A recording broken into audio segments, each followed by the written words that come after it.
In today's show, we look ahead to Wednesday. There are 10 games on, what we're watching for, who we can stream, players who are in, players who are out, and Michael Bolton.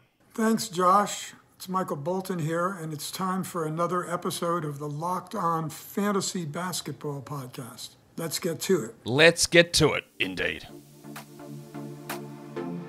You are Locked On Fantasy Basketball, your daily fantasy basketball podcast, part of the Locked On Podcast Network.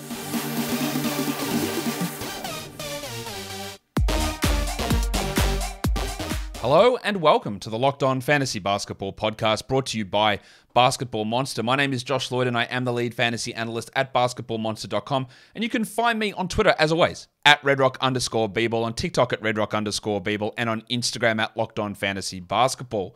Today's episode is brought to you by Ultimate Basketball GM. Ever dreamed of becoming an NBA GM and managing your basketball franchise? Then this game is definitely for you.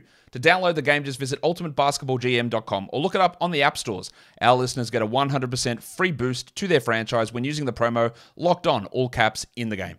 Thank you for making Locked On Fantasy Basketball your first listen every day. We are free and available on all platforms. Again, we're looking at Wednesday here. Streaming is vitally important in the fantasy playoffs. Also, if you haven't, go and follow me over on Instagram, Locked On Fantasy Basketball. I'm trying to put out some new content over there, changing things up a little bit. So, interact over there. I've only got 12,000 followers, I think, over on Instagram. I'd love to bump that up as high as the YouTube subscribers. So go and follow over there and trying to put out a little bit more content. So I hope you guys are enjoying that, much like we're enjoying Warnie. Let's get it on, Gilly. All right, the first game for Wednesday. There are 10 of them. The first game is the Nuggets and the Wizards. This is a back-to-back for Washington. In terms of rest of week schedule, we know this is a 2-game week for Denver, but we've dealt with the first 2 days already. So they play Wednesday, Saturday, so it's not as bad from here on out. Majority of teams do play 3 games rest of week, but 2 games versus 3, when you compare 2 games versus 4, isn't quite as bad. So if you are wanting to add back a Nuggets player, even though there is only 2 more games, it's not as bad at this point. The Wizards they play Tuesday, obviously, but then they play Wednesday, Friday, Sunday as well, and you'll see so many teams go Wednesday, Friday, Sunday, or Wednesday, Friday, Saturday, rest of the week. Colin Gillespie's out for Denver, of course, as usual. And the Wizards have just at this moment said that Kuzma is out as well, and they said that the ankle sprain is pretty significant, so I'm just going to go ahead and suggest that Kuzma is out for the rest of this week, at least, if not some of next week. They said they'll reassess as he progresses, but I would expect this is at least a minimum 1 week, probably a 2-week injury for Kuzma, so he is no longer questionable. He is out.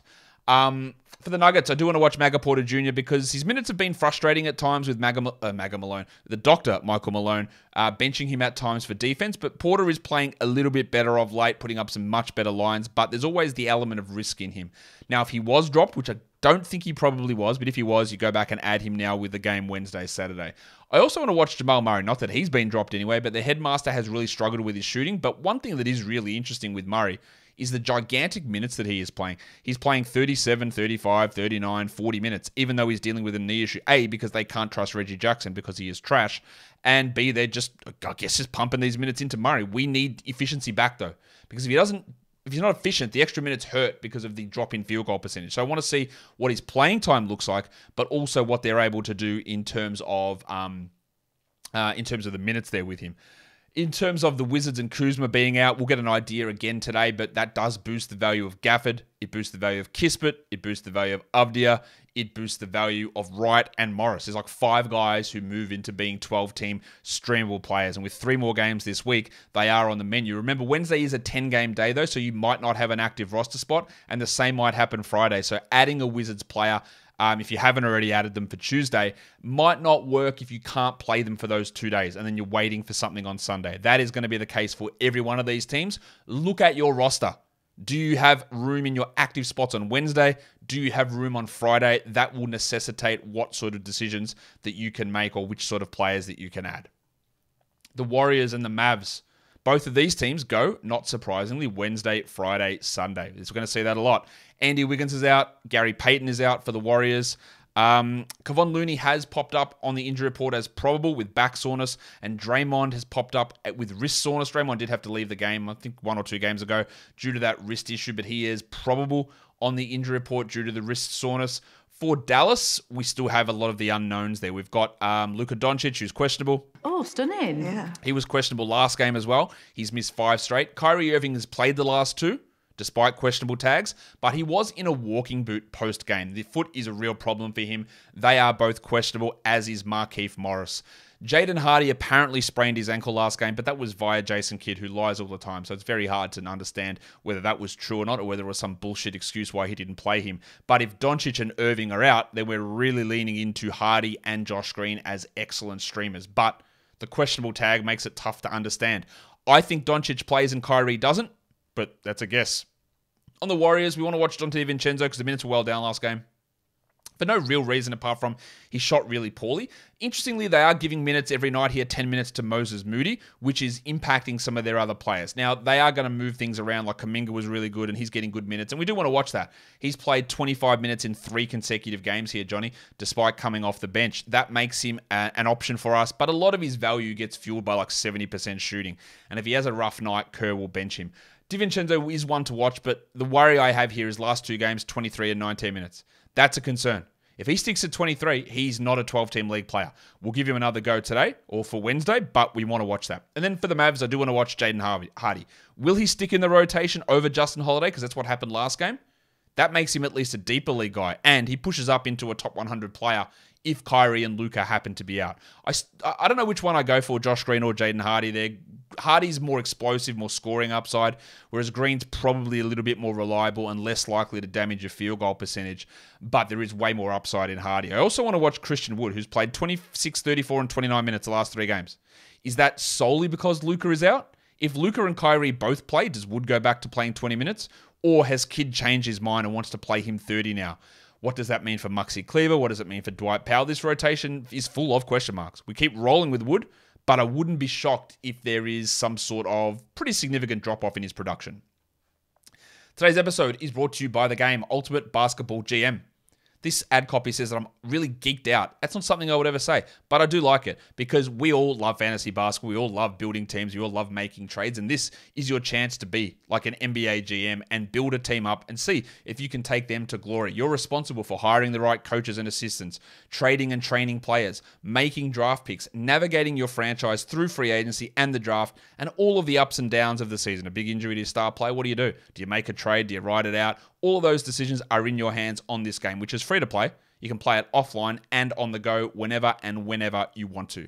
We've got a league here with the Locked On hosts. Super fun. Getting there and trying to build your team up. See who can be the best. You can do that with your mates as well. Locked On Fantasy Basketball listeners get a 100% free boost to their franchise using the promo code Locked On in the game store. So make sure to check it out. What else are you going to do when the fantasy season's over? Go do this. Download the game. Go to probasketballgm.com. Scan the code on your screen or look it up on the app stores. That's probasketballgm.com. Ultimate Basketball GM. Start your dynasty today. The next game is the Pacers and the Raptors. They both play 3 more games for the rest of the week. The Pacers go Wednesday, Friday, Saturday. The Raptors go Wednesday, Friday, Sunday. At the moment, Delano Banton is out for Toronto, but good news for Indiana is that TJ McConnell, Tyrese Halliburton is questionable. Chris Duarte is questionable. So Halliburton returning is going to throw a spanner into these works. I don't know that he's going to play. Maybe it's worse that he's questionable because now we don't know what to do with TJ McConnell. But both Halliburton and Duarte are questionable. On the Toronto side, Scotland Barnes is questionable with that wrist issue that caused him to miss the last or to leave the last game. For the Pacers, I do want to watch Isaiah Jackson because he was the backup center last game, played 20 minutes and was a top 100 player. I think he can be the backup again. I don't know that really with that huge amount of confidence, given the way that Rick Carlisle runs the rotations and the fact that they seem to be going, in and out with minutes with the backups. I don't know. I don't know what to expect with playing time for these guys. Because Jalen Smith played 20 minutes last game, but that was really as a power forward.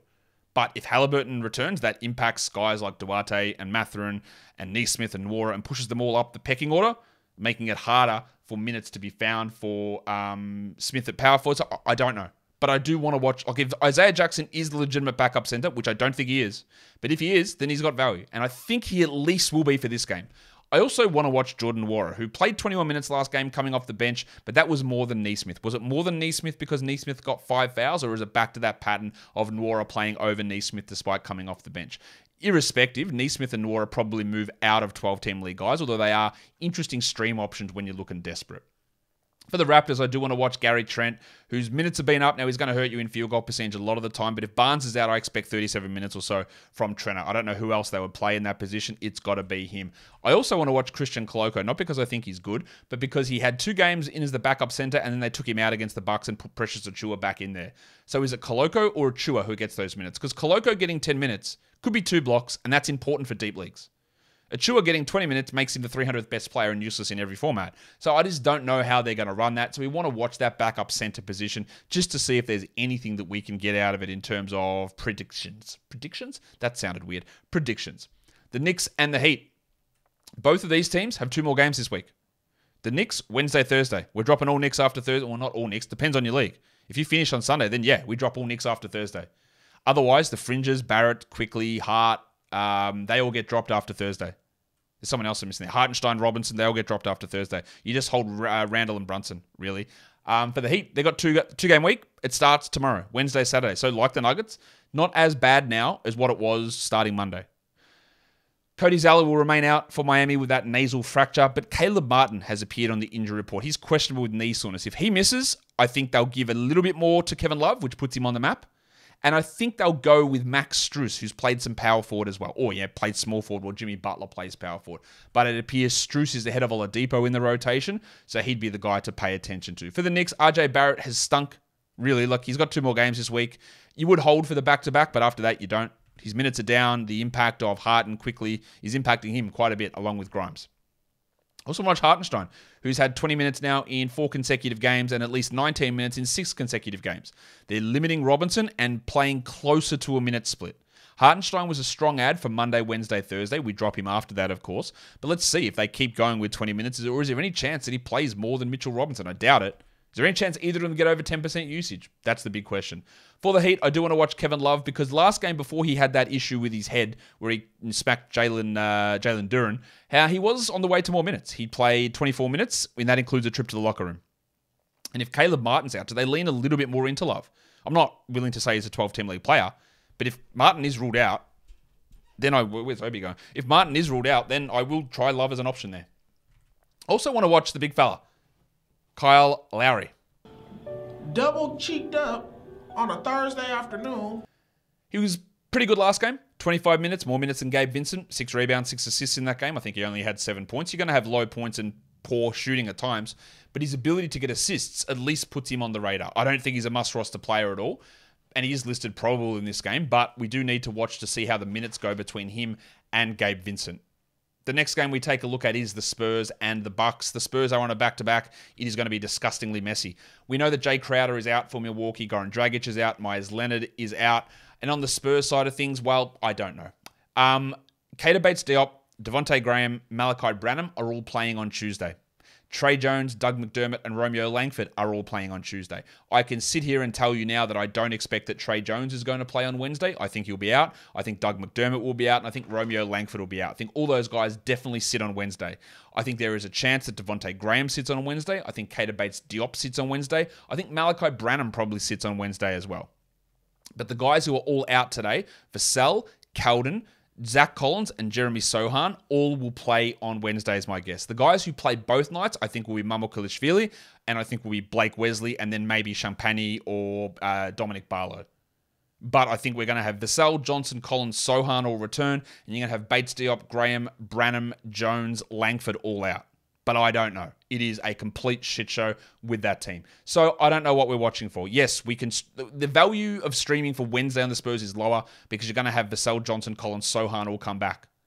But you might have a little bit of value there with Jones and Graham and maybe Branham all out, that maybe Blake Wesley starts at point guard and puts up big numbers. There could be all of their point guards out, or they might start Sohan at point guard. All of their guards might be out on Wednesday. I don't know. It's a disaster. I want to watch on the Bucks Bobby Portis because with Jay Crowder there, he's played 19 minutes. But Crowder's out, so he probably goes back to 25. So he really needs one of Crowder, Giannis, or Lopez to be out to be a 12-team league player. And we've got that here. I also want to watch Brook Lopez. I highlighted him on the buy low, sell high, or the over and underperforming show earlier today and talking about just the insane shooting. His block numbers are 50% up on the season numbers. He's shooting 73% from the field or from 2-point range. He's unbelievable at the moment. Can he maintain that? He is a top 5 player over the last 2 weeks. He can't maintain it, but let's see if it drops here or if it continues. The next game we look at is the Rockets and the Grizzlies. Both of these teams go Wednesday, Friday, Sunday for the rest of the week. We know that old mate Dylan Brooks is out. His second technical foul suspension, that's his 18th tech. Every second tech that he gets now, he will get suspended one game. The dickhead can't help himself, so he's going to miss more time. But we do have the likely return of Ja Morant. Now, there's some talk that he might come off the bench. There's going to be a limited minutes. Like, he missed 2 weeks, mate. What happened to his conditioning? He can't start. Okay, cool. We'll see what happens here. But yeah, he might be coming off the bench. And then there's the delicate dancer, Alperen Şengün in Houston. If the sound would play. It's a delicate dance in just 17 steps. He missed the last game due to illness. If he's out, we really fire up Tari Eason, and it helps Jabari Smith. Jayshawn Tate, the Wild Thing, missed last game. That was a back-to-back issue. He will be back on Wednesday without any problem. So we do want to watch Tari Eason because he was great. 31 minutes last game. The 3 prior, 18, 22, and 22. So realistically, his good games out of his last 5, there's been 2 of them, have been Şengün being out. 35 minutes, then 18, 22, 22, 31 minutes. I expect we're back to 21 minutes here. And that's probably not enough. Although, again, 4 more games this week, maybe you hold. Especially with doubt around Şengün. I also want to watch Jabari Smith, who's been pretty good. The most important thing for Smith is minutes. 43, 36, 36, 36, 20, or 37, sorry, 29, 38, 39. Big minutes in basically every game. And that's going to help on nights when he doesn't quite have it, when we get a little bit more of a boost for some of the other numbers. So let's watch that. For the Grizzlies, what happens to Tyus Jones? With this uncertainty around Morant and his role and all this bullshit, maybe we hold Tyus, especially with Brooks out, and they try a little bit of those two together, although they've been pretty against that for most of this season. But I think we hold Tyus through one game. The other guy to watch is Santi Aldama, who played 28 minutes last game and closed the game next to Jaren Jackson. Now, Jaren was in foul trouble and only played 23 minutes. But they have experimented at times with playing Aldama at the 3. So instead of starting, say, John Conchar or Zaire Williams at small forward with Dylan Brooks out, maybe they start Aldama. And that, paired with the combination of him maybe playing some 4 with Jackson at the 5, increasing his minutes, makes him a marginally interesting guy. I think if Brooks was playing, I wouldn't have really any interest here in Aldama. But they have shown occasionally I don't know what the word I was going to say. I was going to try a fancy word. They've shown an inclination, that's the word I was going to say, to play Aldama a little bit at the 3. So he's definitely someone that we can watch here. Today's episode is brought to you by FanDuel. The tournament is heating up, and now is the perfect time to download FanDuel, America's #1 sportsbook, because new customers get a no-sweat first bet up to $1,000. That's bonus bets back if your first bet doesn't win. Just download the FanDuel Sportsbook app. It's safe, secure, and super easy to use, and you can bet on everything from the money line to point scorers and three-pointers drained. The Bucks still remain the favorites over on FanDuel for the NBA title. Very interesting to see the Warriors significantly higher favorites than the Grizzlies or the Cavs. The Cavs are plus 3,300, the Warriors plus 1,300, even though the Cavs have been significantly better than them all season.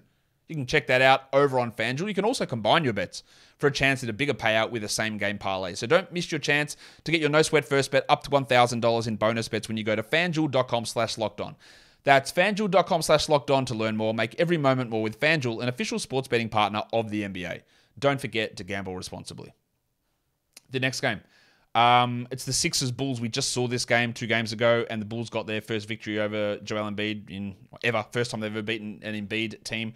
No one is ruled out at this point, but there are some big injuries we need to pay attention to. Alex Caruso missed last game. Not a shock there with that foot issue. He is questionable in this one. If he is out, we go to Beverly. Then we go to Williams and White as our replacements there to move further down the list. The big one, though, is in Philadelphia. We saw him limping he was shithouse last game, James Harden. He was limping in the locker room after the game, and now he is officially questionable. They play 3 more games this week, Wednesday, Friday, Saturday, the Sixers. The Bulls have Wednesday, Friday, Sunday. There is no chance James Harden plays 3 more games this week. No chance.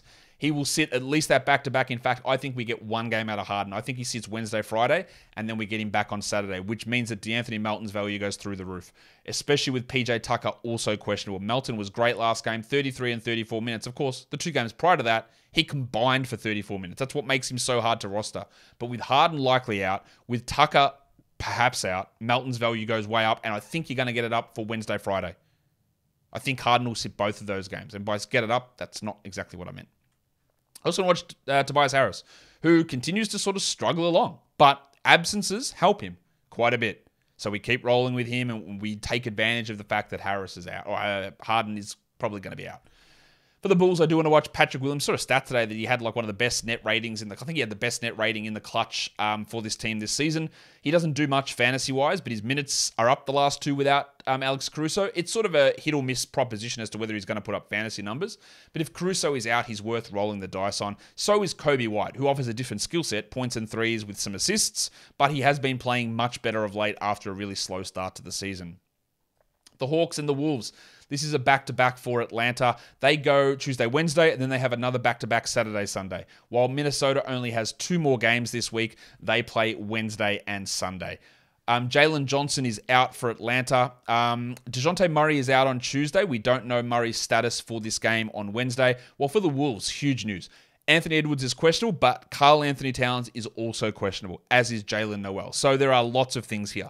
We have lots of different permutations. If Edwards is out and Noel plays and Towns is out, Noel becomes an option. Prince becomes an option, obviously, but who knows what we're going to get. Unbelievable last game, but that, I guarantee you that's not sticking. It's not doing that again. And then we have to work out if Towns plays, what does he do? 20 minutes? How does that impact Kyle Anderson? Do you drop Kyle Anderson? I wouldn't. But also, they only have 2 more games this week. So if Towns does return Wednesday and you wanted to drop Kyle Anderson after that because they don't play Thursday, Friday, Saturday, 4 days with no games, 3 days with no games, it makes it really tough. And then you say, well, there's probably a downtick in production coming that maybe we do move on after Wednesday's game. So we want to see the impact on Anderson. We want to see what Prince does. Does Prince stay at 20 minutes when Towns comes back? Where does he even fit in? If Towns and Edwards are out, does Prince produce enough for 12-team leagues? Probably not. But he's at least streamable, and I'm sure a lot of people would have added him after that performance yesterday. The Blazers and the Jazz.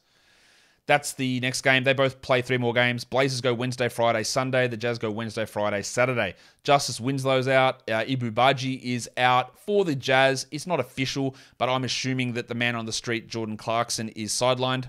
JordanClarkson. I think Colin Sexton's going to be out. And then we don't know about Lauri Markkanen, who's dealing with back soreness. Markkanen missed Monday's game. I think there's a chance he comes back Wednesday, but I also think there's a chance he doesn't play both the Friday, Saturday back-to-back. I think he only plays one of those games. As I said, I think they always want to start Ochai Agbaji, and they're going to do that by sitting players out. For the Blazers, Jeremy Grant's the questionable one who's missed like 10 days now with this quad contusion. Are they tanking? Is it a fake injury? Grant's shown no problem with sitting out for fake injuries in Detroit the last 2 years. So his absence or presence impacts a lot. Last game they started Cam Reddish, didn't work, and Watford got the minutes. I think they'll go back to Watford and he becomes a stream if Jeremy is out. I also want to watch Anthony Simons. Because we talked about him on the buy low, sell high earlier today and he was struggling to put up the numbers that he needs to put up. We've seen his free throws drop off significantly. Let's see if he's able to get back on track. The minutes haven't been a problem. He just isn't producing as the way that we need him to do it. And then we also watch Watford. For the Jazz, Agbaji was great last game, shot unbelievably. But nothing, when I said he's not a great fantasy option, it's true. Right? He has not been a good fantasy option. He's averaging before yesterday, under 2 rebounds and under 1.5 assists as a starter in 29 minutes. And you know what that is? Shithouse. Like, that is terrible as a fantasy player. Low steals, bad percentages. And then yesterday he had 25, 5, and 3 with 6 triples. Shot 60% from 3, and he looks amazing. But still, the value came from being an unbelievable 3-point shooter, and he got boosted with Markkanen's usage. Now, if Markkanen is out, we do want to watch Agbaji and to see if he gets more of that usage. But the general skeleton of his fantasy game still remains poor. He is outside the top 300 on a per-game basis this year, despite playing 20 minutes a night. Tie that in with like Daniel Gafford, who's like, 100th in like 21 minutes or something. Like, it's a big difference in terms of being a good fantasy player. Everything went his way. No Sexton, no Clarkson, no Markkanen. He got more shots, and they went in. So it could be a real trap if Markkanen plays and Agbaji has 12 points with 2 triples and nothing else. But it also could be a good game. So we do want to watch it. I also want to watch Chris Dunn. Now, his big minutes last game were because Taylor Horton-Tucker was in foul trouble, not because Markkanen was out. I still think in 22 minutes a night, Chris Dunn's a 12-team league player, but that 30 minutes he got, he was awesome. That 30 minutes he got was great. I don't think that's going to be replicable. I think we need to just pump the brakes a little bit on that. Suns and Lakers is the last game of the night. They both play 3 more times this week. Wednesday, Friday, Saturday for Phoenix, so the back-to-back there. The Lakers go Wednesday, Friday, Sunday. Durant is out. LeBron is out. Bumba is out. We don't know about DeAndre Ayton. He missed the last game with a hip injury. For the Suns, we want to watch Josh Okogie. Minutes are relatively consistent, but he played 21 last game. Is that what's going to happen? Like, is he just going to be 30, 30, 30, 30, 20? Like, what are they going to do playing time-wise, and how's his shooting going to be? it's very hard for me to feel super, super excited about trusting Josh Okogie. I also want to watch Chris Paul because at this point, I just don't think his shooting's coming back. I think that he's dropped off the cliff in that area, and that's it for him now. Like, he's never going to go back to be that efficient shooter. Now, he's still really good. He's still putting up good numbers, but those numbers that we relied upon him for in the past seasons, I don't think they're coming back. For the Lakers, all the focus is going to be on Austin Reeves, who's been great. What he did last game is probably a little bit too high. Will they move him into the starting lineup ahead of Troy Brown? Does it even matter? Probably not. He is a 12-team league guy at the moment. He was their third best player for big chunks of this season. He isn't now, but he was. And he's got a really good playmaking role and scoring role without LeBron. He's better than Dennis Schroeder, and they're giving him those minutes over Schroeder as well. I also want to watch Wenyen Gabriel because they're playing him alongside Davis for 2 to 3 minutes a game. That doesn't make him a 12-team league guy, but at least makes him a 14-team league option, especially when you're looking for field goal percentage and blocks. But the fact that he's getting those minutes ahead of their prized or pre-prized trade acquisition, Rui Hachimura, or even cutting into Jared Vanderbilt's minutes, who played 20 and 23 the last two, is very, very interesting. Remember, Vanderbilt is a guy who's very much a fringe 12-team league player, as is Malik Beasley, and Gabriel's presence here is having an impact. Let's look at some injury replacement streams. If Doncic and Irving are out, we got Josh Green and Jaden Hardy. If only one of those guys are out, I might look at Hardy, but I probably wouldn't look at Green. I probably need both of those players out to get excited. If Halliburton is out, we go back to McConnell, obviously, and Nembhard comes in after that. If Scott Barnes is out, it's Gary Trent. And then I think they'll go with Malachi Flynn, but it could be Jeff Doughton. So we're just looking at for backup point guard minutes there.